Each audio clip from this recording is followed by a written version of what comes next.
டெல்லியில் பிரதமர் நரேந்திர மோடியை சந்தித்த முதலமைச்சர் ஜெயலலிதா 94 பக்கங்கள் கொண்ட மனு ஒன்றை அளித்தார்.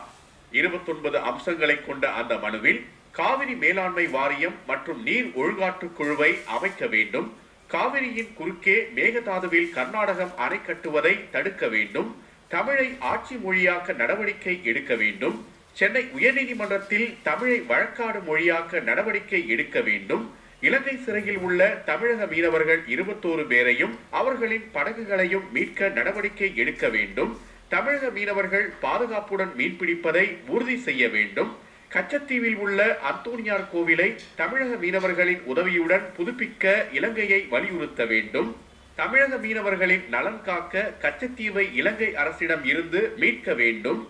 இலங்கையில் வசிக்கும் தமிழர்களின் நலன் காக்க உரிய நடவடிக்கை எடுக்க வேண்டும், முல்லை பெரியாறு அணையின் நீர்மட்டத்தை 152 அடியாக உயர்த்த மத்திய அரசு நடவடிக்கை எடுக்க வேண்டும்,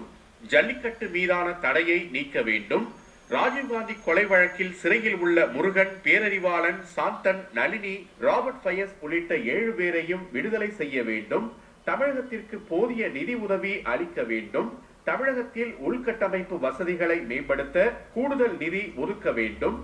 சரக்கு மற்றும் சேவை வரி மசோதா குறித்து நாடாளுமன்றத்தில் அதிமுக வலியுறுத்திய திருத்தங்களை ஏற்க வேண்டும், மருத்துவ பொது நுழைவுத் தேர்வில் இருந்து தமிழகத்திற்கு நிரந்தர விலக்கு அளிக்க வேண்டும், பேரிடர் மேலாண்மை பணிக்காக தமிழகத்திற்கு 1000 கோடி ரூபாய் நிதி ஒதுக்க வேண்டும், நிலுவை உள்ள மெட்ரோ ரயில் திட்டப்பணிகளை உடனடியாக முடிக்க நடவடிக்கை எடுக்க வேண்டும், மெட்ரோ ரயில் திட்ட 2ஆம் கட்ட பணிகளுக்கு கூடுதல் நிதி ஒதுக்க வேண்டும், தமிழகத்தில் உள்ள நதிகளை இணைக்க நிதி ஒதுக்க வேண்டும், அத்திக்கடவு அவிநாசி திட்டத்தை செயல்படுத்த அனுமதி அளிக்க வேண்டும், கெயில் எரிவாயு குழாய் பதிக்கும் திட்டத்தை மாற்றுப்பாதையில் செயல்படுத்த வேண்டும், தமிழகத்திற்கு மத்திய தொகுப்பில் இருந்து வழங்கப்படும் உணவு தானியங்களின் அளவை குறைக்க கூடாது,